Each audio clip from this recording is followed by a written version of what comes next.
日本時間4月26日、米国時間4月25日、トロント、ブルージェイズ対クリーブランド戦で、岡本和真が圧巻の存在感を示した。チームが主力打者を欠く中、岡本は今季5号本塁打を放ち、攻撃の中心として試合を牽引した。試合後のインタビューでは、外角の速球に対応することに集中した、と語り、創出特打による調整の成果を強調。開幕当初は外角攻めに苦しんでいたが、踏み込みとスイング軌道のホロ調整により対応力を向上させ、ついに結果へと結びつけた。守備面でも三塁で安定感を見せ、ゴロ処理にも慣れてきた、と自信を覗かせた岡本。その表情には、MLB への順応を確信する余裕すら漂う。一方、9回のマウンドでは緊張感あふれる攻防が展開され、抑え投手が苦しみながらも試合を締めくくった。MLB 特有の重圧が際立つ場面となった。攻守両面でチームを支える岡本和真。ブルージェイズにとって、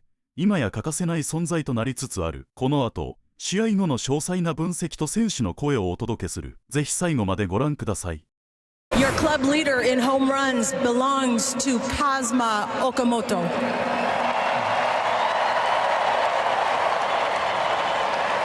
Home run number 5 for you. What has helped you get to that fastball away since the off day? 5本目のホームランになるんですけど、いらないです。5本目のホームランになるんですけど、外角外のストレート捉えられたと思うんですけど、どうやってして対応したのでしょうか。いやもう必死に食らいついていきました。はい。I just did the best I could to get to that fastball. You absolutely did. You've been taking early BP with Miles and Ernie and Davis. In what ways has that helped you? アーリーバッティング練習で、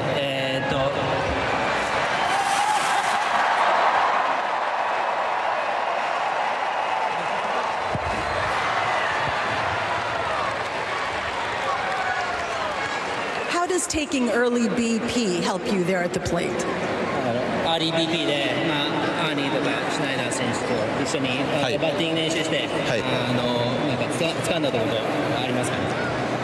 そうですね、なんとか試合に出る以上は自分も打ちたいと思ってやってるので、できることに取り組んでいこうと思ってやってます。As long as I'm in that lineup every day, I just want to do my best and give it my all for this team, and I'm glad I was able to come through today. You've been giving it your all defensively, some terrific defensive plays. What about playing defense are you more comfortable with, Kaz? 守備の面でもちょっと慣れてきたかなっていうのを感じてますけど、カズマ自身どう思いますかと。いやもう本当に日々、皆さんのに教えていただいているので頑張りたいなと思います。Yeah, I'm getting a lot of instruction from coaches and advice from players, and I'm getting used to the ground balls over here, and I just want to keep playing good defense. You're playing great defense. Congratulations. Keep it going. We'll see you tomorrow. Kazuma Okamoto. なんて言えばいい？何でもいいですよ。Let's go Blue Jays. I love Blue Jays. I love Blue Jays. To you guys. Well done, number 7. That's awesome. We'll address his day in just a second, but first, Louis Varland's first major league save required 1 pitch. His second required 30, Kevin. So it's said that the 9th inning is a totally different inning than any other in baseball. Did we just witness that? Yeah, I think so. Well, I can't really talk to pitching in the 9th inning, but I can talk about hitting cleanup. Cleanup's a little sort of comparable to that 9th inning. You could tell maybe he's overthrown a little bit just by the look of his misses.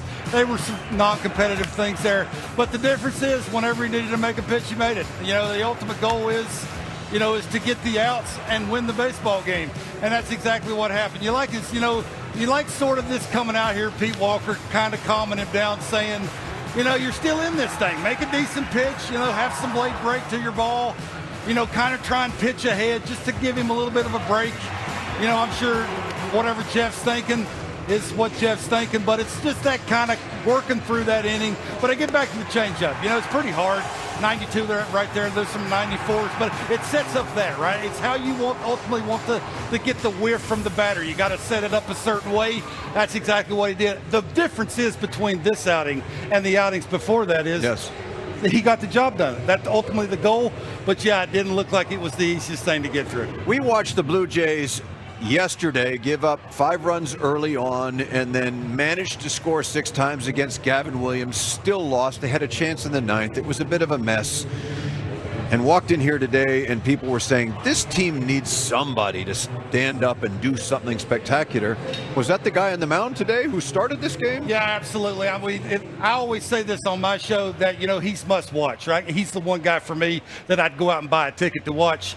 He's exactly what the doctor ordered. You needed a really good start. You needed to hit your starter to go deep in the game and just kind of take pressure off the pitching coach and the manager to exhale and just kind of enjoy watching a baseball game. But he does it with 2 pitches. You know, it's just how he sets up both pitches. It's kind of, you'll see a couple of fastballs in a row. You'll see 3 split fingers in a row. You see, you know, first pitch fastballs.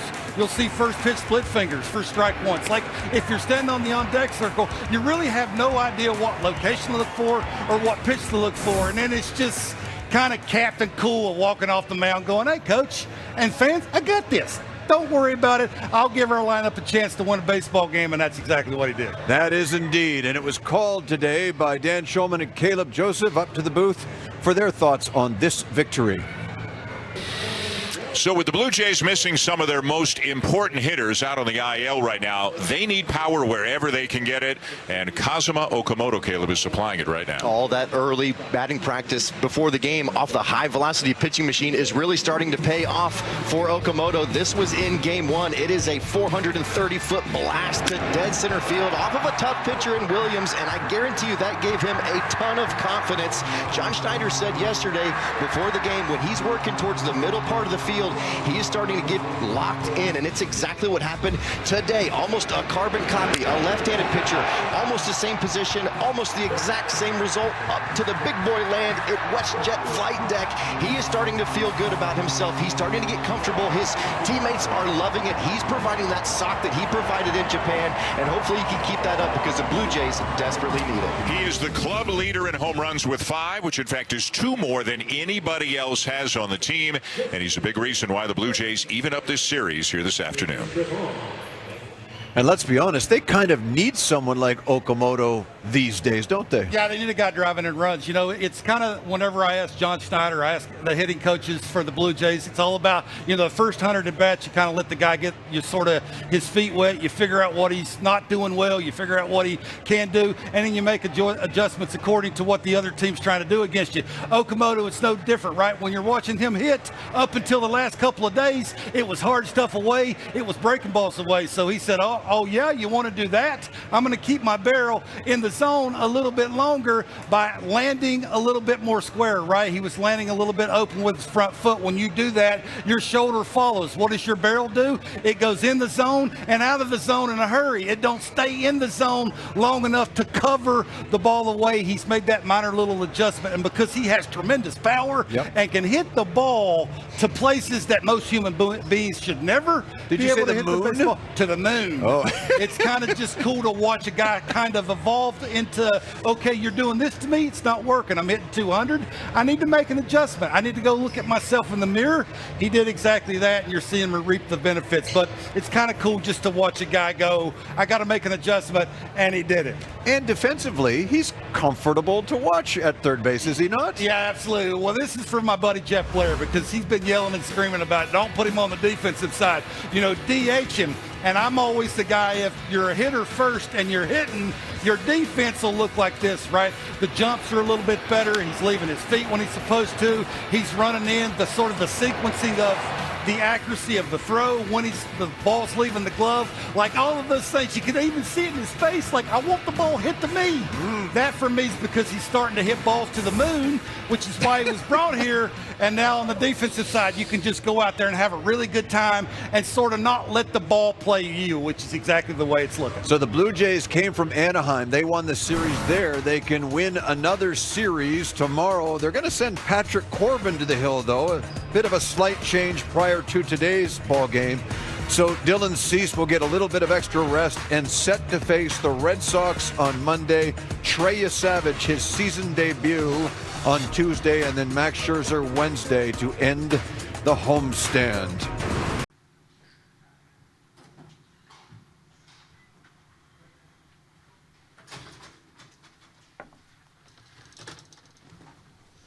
Go ahead and raise your hands and I'll get you the mic.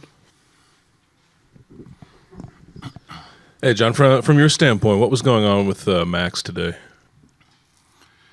Not a whole lot of swing and miss. I don't know. Baseball gods are trying to hold off on the 3,500 strikeout. Weird one. They're laying off some pitches and they took really good swings. So I think you give credit to them first and foremost. You got to see if there's anything he's given away or we're giving away. But uncharacteristic. It wasn't like he was, throwing 90 in there. I think didn't really have feel for the curveball or slider too. So weird one for him. Do you think that the forearm tendonitis is still an issue whatsoever going forward, and how do you handle that now, especially that you have some guys coming back? Yeah, I don't think so. I check in with him every day, and he gives me a pretty good rundown. So I think it was just a case today where he got it handed to him pretty good in the first, and gave us what he had really. But I don't think physically anything terrible. Sense of how Nathan Lucas is doing and what might be next for him? He's getting an MRI right now. Haven't talked to him, but I think a little bit encouraging that it kind of felt a little cramp-like. That was the last I heard. Didn't have time to come in and chat with him before he left. So we'll know more tomorrow, but get an MRI in the left hammy.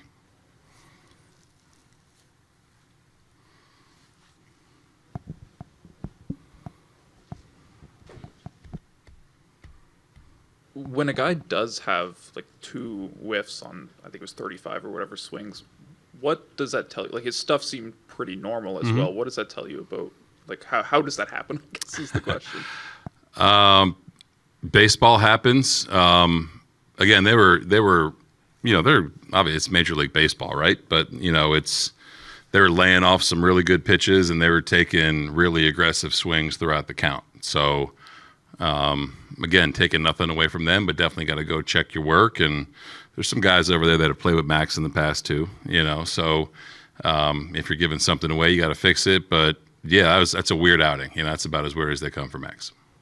What did you make? You're obviously down 5-0 quick, but what did you make of the rest of the game on both sides? Loved it. You get a couple right back, and the guys never stop playing. They never do. And I thought we hit some balls extremely hard. They play really deep in the outfield, and didn't have much luck. But I loved the at bats.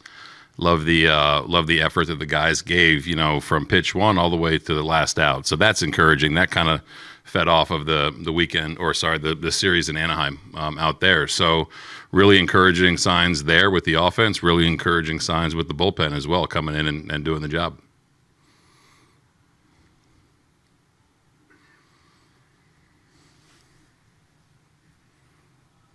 Hi, Kaz a little bit struggling the early couple of weeks in April, and since maybe Arizona, what kind of adjustment is working for him?